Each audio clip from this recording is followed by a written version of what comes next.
So how do you know? And what do you do when you do know? How long does it take once you know? Hey everybody, this is Marc Lee Shannon. I'm your host for Recovery Talks, the podcast. Today's guest is Dr. Doug Smith. He's the medical director of Summit County ADM Board and the director of Echo Super Hub, NeoMed, Department of Psychiatry and Medical Affairs. Today we talk about that big moment when you make the move, when you decide to get help, when you make the call. That's up next on Recovery Talks, the podcast. From the birthplace of modern recovery, Akron, Ohio, welcome to Rock and Recovery. Recovery Talks, the podcast. Dedicated to sharing stories and amplifying the voices of those on the front lines in the recovery movement. Our commitment to you? To always deliver straight up sober talk with the sincere promise of a safe, stigma and judgment-free zone. Recovery Talks, right now. So welcome everybody to this edition of Recovery Talks, the podcast. I'm your host, Marc Lee Shannon, and I'm here today with Dr. Doug Smith. Thank you so much for joining us. I really appreciate your time. We have tried to do this. I think this is our third attempt at trying to get together to be... Third time's a charm. Yeah, third time is a charm. Dr. Doug Smith is a medical director for Summit County ADM Board and medical director for the Echo Super Hub, NeoMed, Department of Psychiatry and Medical Affairs. And I'm so happy to have you here because one of the things that we've been talking a lot about in the recovery community as we come out of the pandemic is the increased awareness that when people are having a problem, they need to talk about it. And one thing I think I've been asked more than anything in the past 8 or 9 months is, how do you know? How do you know when you have a problem? And then when you finally decide, okay, I'm ready, what do you do? Now, when we live here in Ohio, in Summit County, we can call the fantastic ADM Board. And so I think one of the things I wanted to talk about is I'm living here in Summit County. I happen to be in Ohio, and I'm in trouble. I found the number 330-940-1133. I'm going to say that number quite a bit. So what happens then when we call that number? What happens if it's a loved one who's calling for someone else? What happens if it's someone who's saying, you know, I've tried this before. I don't know if this is going to work. So I guess the first question is, what happens when I finally decide I'm picking up the phone and I'm calling for help? Thanks for having me. Very, very important.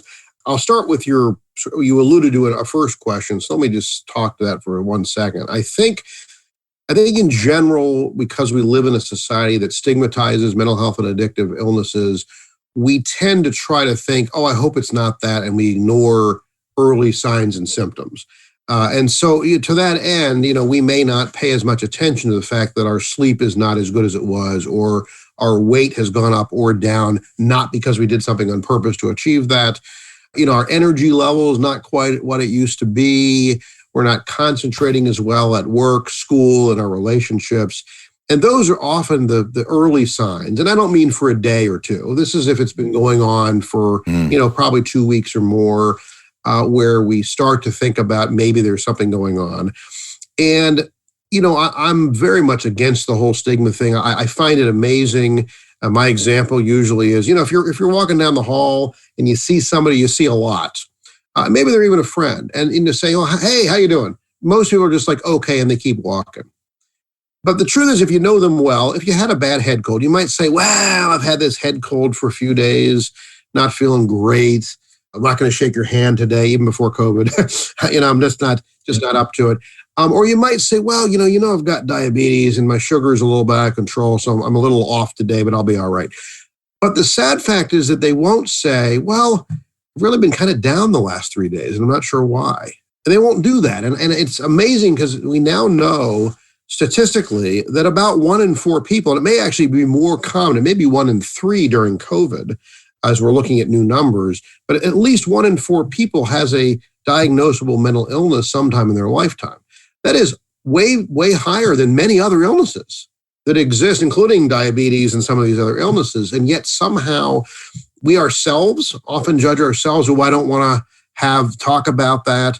And we judge other people. And I'm not sure it's even always conscious, so we need to fix that. And we are getting better. We are definitely better in 2021 than we were in 2001.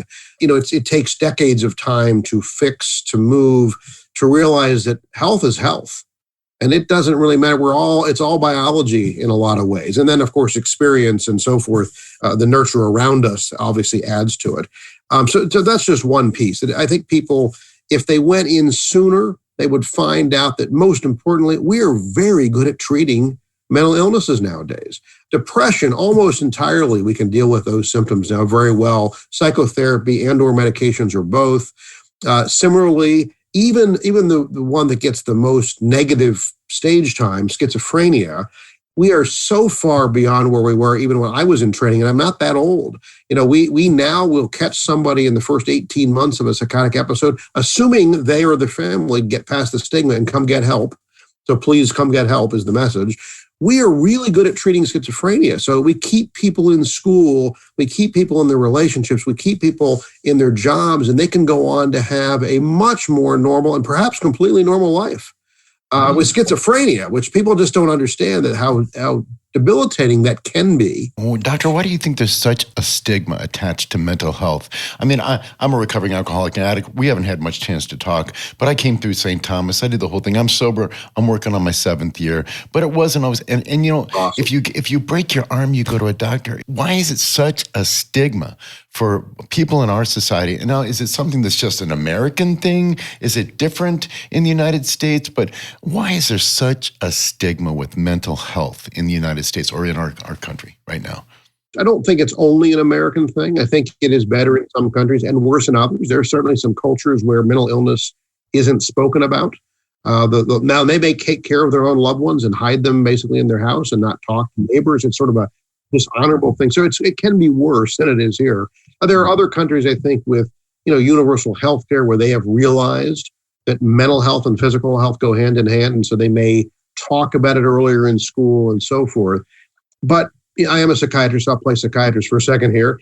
I think part of the reason is that as humans, we are really pre-programmed to judge anything we don't understand in a negative light.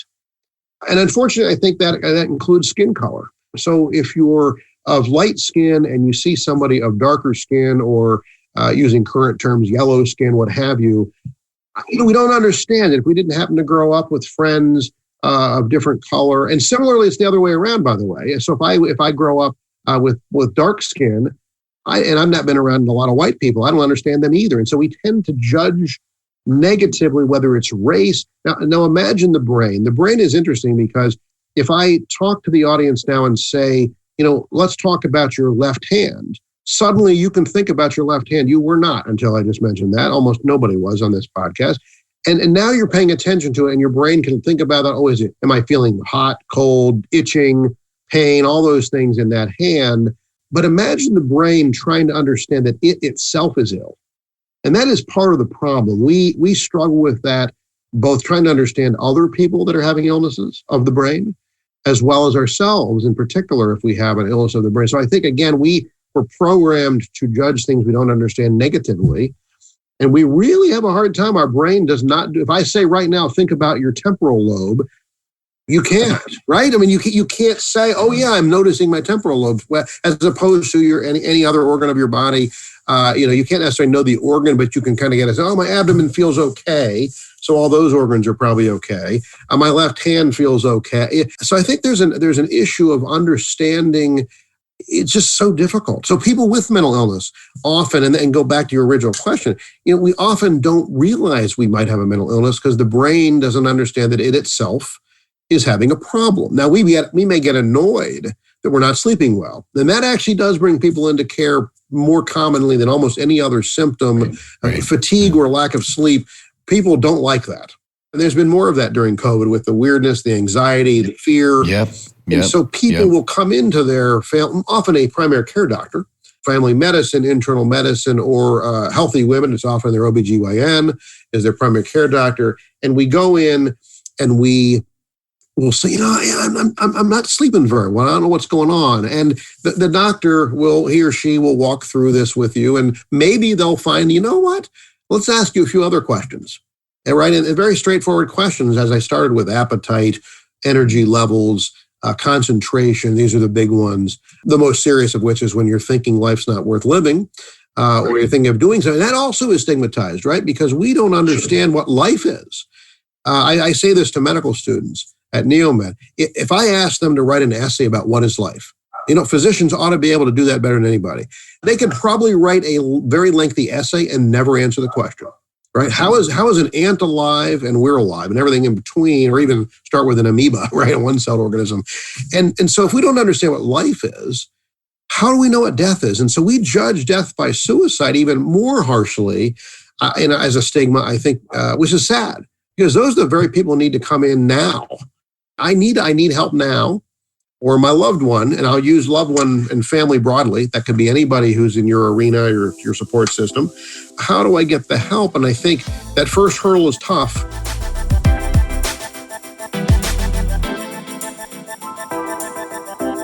For whatever reason, I've arrived at the point where I'm saying, please help me, which is the most important 3 words in recovery at this point. Please help me. Exactly right. And I think what happens with that is, thankfully, we at Summit County is a well-resourced system compared to many. That does not mean there aren't gaps, but we're very well-resourced. And so first and foremost, let me just tell you and your audience, we have our goal is, and I think we live this pretty well most hours of most days, a no wrong door policy. That is, whichever of those numbers you find, you gave a number, we have a number for our ADM Crisis Center, for the detox side of the house. The main crisis hotline that rings at Portage Path Behavioral Health in the same ADM Crisis Center building, which sits kind of behind St. Thomas, which you mentioned there. It's really 2 structures in the same building, although because they sit on a corner, we give them 2 different street addresses, same place. If you were to call either of those, they're going to ask you enough questions to figure out where we can get you the most help the fastest.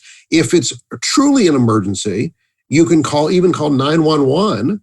And the reason for that is that we now have trained a lot of police officers and sheriff's deputies in crisis intervention team. The T is team. And again, that's really what this podcast is all about. You're now a member of the team, but you're also the focus of the team. So you're saying, I need help. And if you know nothing else, call 911. That works. And you call 911 and you say, here's what's going on. They're likely to send a CIT trained officer to your home, and that's anywhere in the county. And that officer, he or she has been through a full 40-hour course that I happen to coordinate for the county. So we put people through their paces. They learn from experts. They learn from NAMI family members. They learn from consumers who are in recovery. And we really try to help them understand, what is this weird thing we call mental illness or addiction? Because they don't necessarily know it. I really wish we could put every high school student through this course, not just so they would understand these are just illnesses. And I say just because there's a lot of illnesses out there, and we're all bound to have something in our lifetime, maybe multiple illnesses. And I think if we could do that, so these officers come to your house with a very different understanding. They're going to use their mouth. We teach them skills around de-escalation. And the goal is for them to use their mouth and not any of the things on their tool belt. And quite frankly, it's not only a citizen safety class, it's an officer safety class. They also walk away and get to go home to their families and not get physically injured. And they don't really, nobody wants to go home at the end of their shift and say, oh, I hurt somebody today, or I got hurt today. So they really have become great partners. So 911 is actually a good approach. They often co-respond with paramedics. So we do actually train paramedics in CIT as well. So they will co-respond. So that's another option. For our younger listeners, and of course, now we're all getting used to this, there's actually a crisis text line. So if you're not quite sure you can bring yourself to speak the words, you can text the number 4 and HOPE, just type 4 HOPE, and you send it to 741-741, 24/7. You will get a trained texting counselor who will text back and forth with you. And ultimately, they will help you, guide you toward, do you need services this minute? Let's call 911 together. Well, or do you need services? Let's tie you into one of, I think ADM currently funds somewhere in the neighborhood of 25 to 30 agencies across the, some entirely and some partially. Not to mention, we're very well resourced because we have 2 great institutions here, SUMA and Cleveland Clinic, Akron General. So we've got those. We have North Coast Behavioral Health Care. That is the state psychiatric hospital that sits in Northfield. So it's also in Summit County, serves a bigger region. as do SUMA and Cleveland Clinic. But so we have everything from full inpatient psychiatric beds to one-on-one, let's sit and talk, to group therapy, to help for your loved ones. I think another one is important is NAMI. So if I have a daughter and I'm struggling with what to do with her, and I'm probably also feeling the stigma, a great resource, if she's doing okay, but I know I need to do something, is to call NAMI, the National Alliance on Mental Illness. That's less urgent, but you're going to get great people there. Leslie Stoyer and Ron Rudd are the two co-directors, and they're going to be able to walk you through. That's 330-252-1188. Their office space sits at Community Support Services, one of our excellent agencies. And it's there for a reason, because there are individuals who come for help there. They get excellent care there, often wraparound services, which include housing, transportation, other things that people need so they can get back on their feet. And the goal is, whether the person ends up in a hospital or individual psychotherapy or anything in between, is always to give them as much autonomy as possible. Our goal is never to forcibly put someone in a hospital. I will tell you that happens on occasion when somebody is very ill and doesn't realize they're not ill. We call that lack of insight. But it's always brief. We're talking days. Nobody stays in the hospital like they used to 30 years ago. It's no more than a few days, generally, maybe 2 weeks if they're extremely ill. But really, generally, almost always it's a few days. But we get them tied into services if it gets that bad. So I want to say that because I don't want people to not make the call because they're afraid they're going to be put in a psychiatric hospital. Everybody, interestingly, even young people now have seen One Flew Over the Cuckoo's Nest. And unfortunately, as great of a movie as that was, it's a huge stigma, right? The stigma is you're going to be held down and given forcible shock treatments. And you can't get Jack Nicholson out of your head, right, with that movie. Or Nurse Ratched. Yeah, worse yet, Nurse Ratched. But that's not the current way things are done.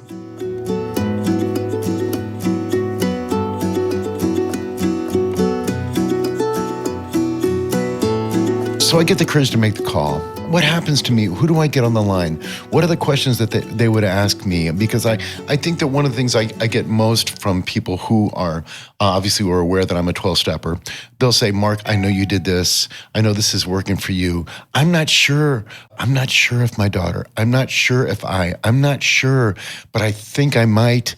I'm pretty sure I do. What I typically do is I say there's two big red flags. Number one is, did you tell yourself you weren't going to do it and you couldn't not do it, whatever it was? And number two, when you started, could you control the amount that you were doing? And those are the two big red flags to say you might have an issue with it. You might have an issue. So, what kind of questions could you expect? Because I think, I would be a little anxious, a little nervous. I'm making this call. What's going to happen is really what I want to know.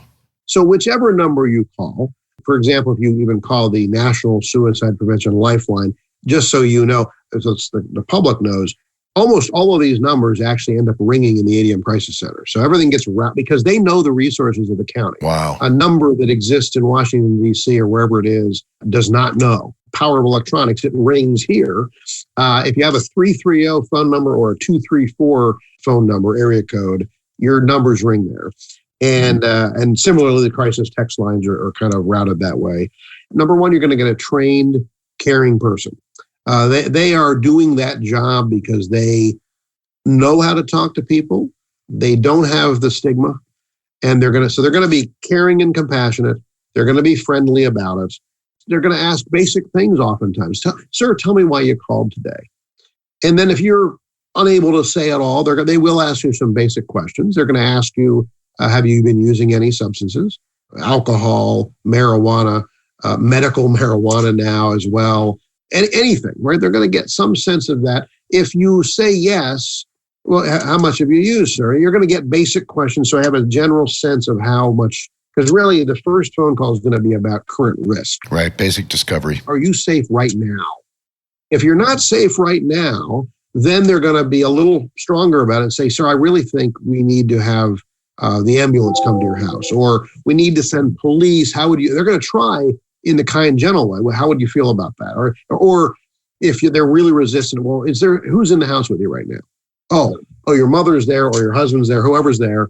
And okay, would you be willing to come to the ADM Crisis Center or to your local emergency department so you can get an assessment? It's really hard for me to tell on the phone, but I have a sense you need help more now than a week from now, right? So truly, it's people, I've not heard anybody, quite frankly, tell me, and I've talked to many people who've made this tough phone call, and as you said, it's very tough, who've said they were unhappy they made the call. That when they make the call, they get a caring person, extremely well trained, who because of the nature of, as I said, 1 in 4 people, or maybe more than that, have these illnesses in the course of a lifetime. They get a lot of calls.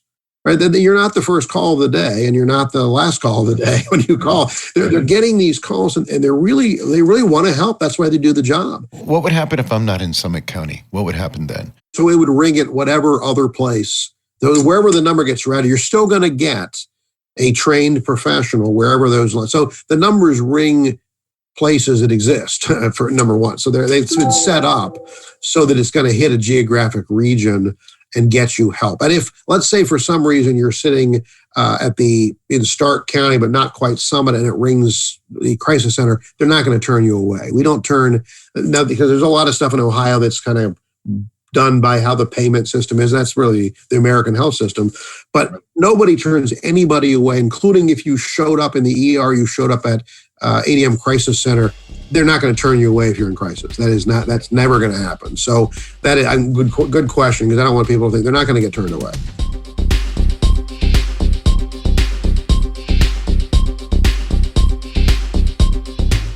I did the search engine of, I need help with addiction, what next? Okay, so first thing that came up was a drug manufacturer, which I won't mention their name. The next thing was it seemed like just an endless amount of resources of full service drug and rehab places. Doctor, it looked like this was rehab for hire. Is that what's going on out there? Is this a for-profit business now when people get sick and ill? Is that what's going on? So if you call the main numbers that you mentioned, I've mentioned, and quite frankly, you can get all of these on the admboard.org website. So we were, I think, the first to get a website. So we got the easiest one. So none of them are for profit. We're very careful. And so our interest is, I can't say none, because I'm sure there's some out there that are very legitimate that are for profit. But the ones that we fund traditionally are going to basically be not for profit. I'll just say kind of do-gooder agencies that are really, their heart's in it.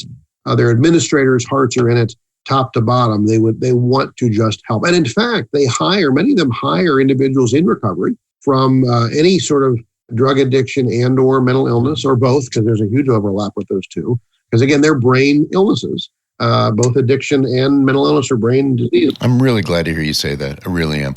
I think the perspective I was trying to get on is I don't know anything, right? And I'm going to go to the internet, because everything's on the internet. And I typed in, I need help with addiction. What next?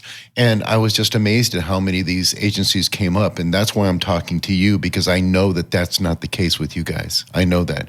I've had some personal experience with referring some friends, actually family members, to ADM. And it's been just amazing. It's just been amazing. And I've been associated with that as a volunteer at St. Thomas Hospital. I've been associated with, how do you get there? I work on the detox ward on Monday nights, 7:00. I'm there. Thank you for giving back. That's awesome. It's not that big a deal. Actually, I get a lot more than I mean, I always tell the people, you may think I'm here for you.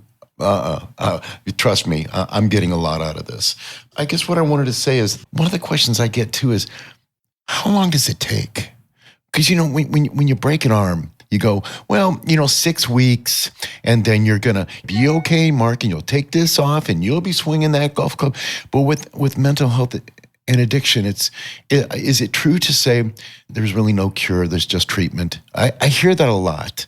I mean, you really just have to stay with it. It's like doing push-ups. You can't do 50, you got to do 5, and then 10, and then 20. Is that what we're talking here when we talk about addiction? Is there really no cure? Is it just treatment? I think for both addiction and other mental illnesses, we are talking about treatment. However, and so I think it's fair to say that cure is probably elusive. So we probably don't talk cure, but it's more like a chronic illness model, like asthma, COPD, diabetes, those kind of illnesses, which again, lots of people have at least one of those. The idea, though, is that the medications, the talk therapy, sometimes one or the other, right? It's all personal choice. The net result is the person will be in recovery, whether it's from substance use, depression, anxiety, what have you, or all the above.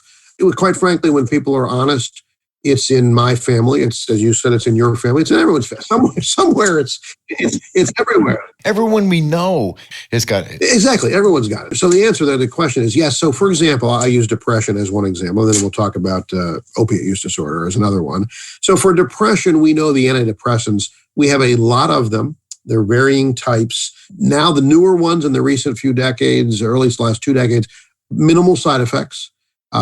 Many people have no side effects, and we can usually find one that has no side effects for that person. We're talking 4 weeks, 6 weeks, 8 weeks to feel considerably better once the person's on the right medication. And the truth is, if the person's had one, I'll call it an episode of major depression, so maybe they've not done well for weeks, maybe months because they couldn't quite make the phone call, which we're trying to help them today to say, make that phone call sooner, they may do well. And let's say 6 months, a year later, they're fine. It's certainly reasonable for them to consider coming off the medication if everything else is fine. If they then end up having a second event, which might be years later, we would often recommend, you know what, if that medicine works and there's no side effects, we're going to recommend you take it chronically. Just take it once a day. It's usually, literally these pills are often once a day. Take your medicine, maybe touch base with a talk therapist, literally every 3 months or something really minimal at that point, just enough to make sure. And the reason I say that is if I've gone through talk therapy with somebody and that's helped me deal with the other parts of my life, the pills don't change the stressors in your life, right? They may help the chemistry of the brain and help you look at things differently so you can deal with those other stressors. But all of us need help. With the idea of being completely independent is not really any of us, right? I call the plumber. You don't want me fixing your toilet, But we're interdependent on other people for lots of things in life. And so the net result is that I want to have that relationship, a therapeutic alliance with a therapist. And then if I get into trouble, even if I've seen them 4 times a year, it doesn't matter. If I get into trouble, I can always amp that up faster, and I know them, and I trust them already. And they know me, and so we don't have to reiterate my whole life story again to a new person. So there's value to that. On the addiction side, again, there's a lot of overlap. It's the same kind of concept. So we have both medications and psychotherapy, depending on the type of medication. I'll use opiates because that's the current issue with opiate epidemic, still not gone. I use that one as an example because many people innocently get into that now, right? Doctors and others were giving the medicines out. There's lots of factors that I won't go into for this podcast, but I hear that story all the time. Yeah, they were giving out. So the high school student, she was playing tennis. She sprains her ankle. When I was growing up, it would have been rest, ice, elevation. Maybe a week later, a heating pad, some ibuprofen for a period of time. Well, that's gotten better now, but there was a period of time where they were given 90-day supply of Percocet, right? Yes. A fairly potent opiate, and they didn't need 90 days forever. But some people's brains, not their fault, again, it's an illness, got turned on, and they call it a reward pathway, and they wanted more of it, and they wanted more, so unfortunately, people's behaviors then alter to find the drug. So when we treat that illness, we actually have great medications now called medication-assisted treatment. So it's not just a pill, it's the medication that helps satisfy those brain receptors. So you're not spending all your time thinking about or using or obtaining to use the drug, which is the definition of addiction. You are going to spend your energy in recovery. You're going to spend your energy talking to other people in recovery. So the concept of sponsors, AA started here for a reason. Alcoholics Anonymous, now Narcotics Anonymous, and so forth. Very, very powerful. We are social animals. We forget that most hours of the day. We try to convince ourselves that we're not animals, but much of our body is animal, right? So we need that socialization. COVID, part of the stress of COVID has been lack of ability to do as much socializing.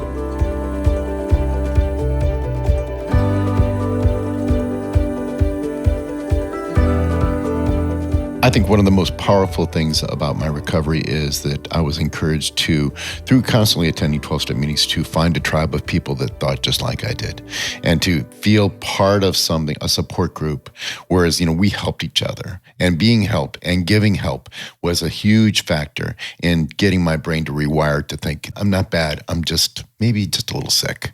And that really made a huge difference for me, that concept.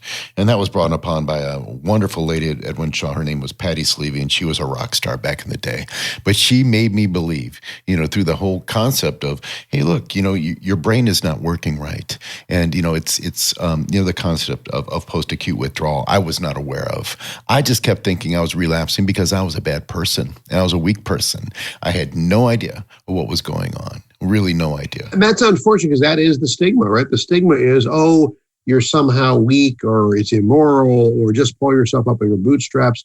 And you can't do that with other illnesses. Why do we think, and we do it to ourselves, as you just said, it's not just others. We impose it on ourselves. I should be able to work through this. Well, we would never look at a cancer victim. We would never look at a diabetes victim and say, come on, just get tougher.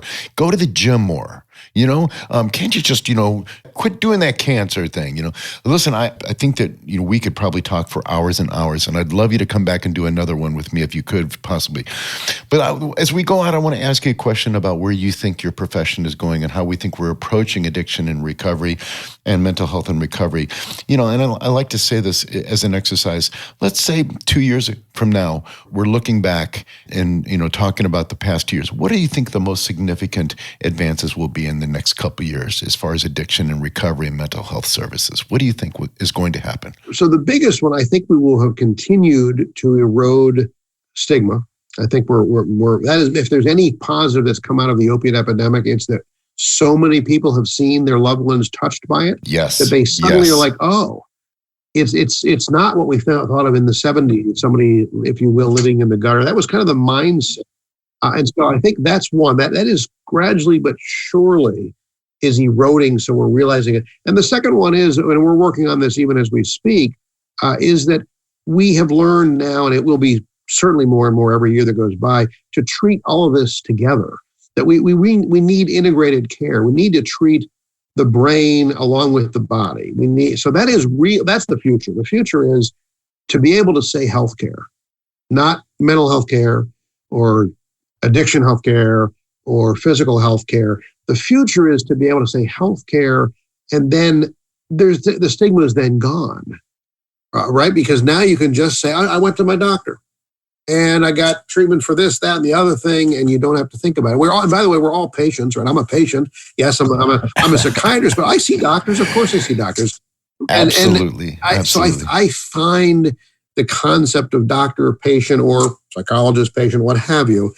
But I think as we look back 2 years from now, and certainly another decade from now back, we're going to have seen this gradual but definitive evolution towards let's treat everything together. And by the way, our agencies right now, most of them are working toward, and some have achieved it already, being duly certified for both mental health and addiction treatments and having the right professionals there. And then the Department of Mental Health and Addiction Services oversees that to make sure that everyone's being honest about it and the right services are there.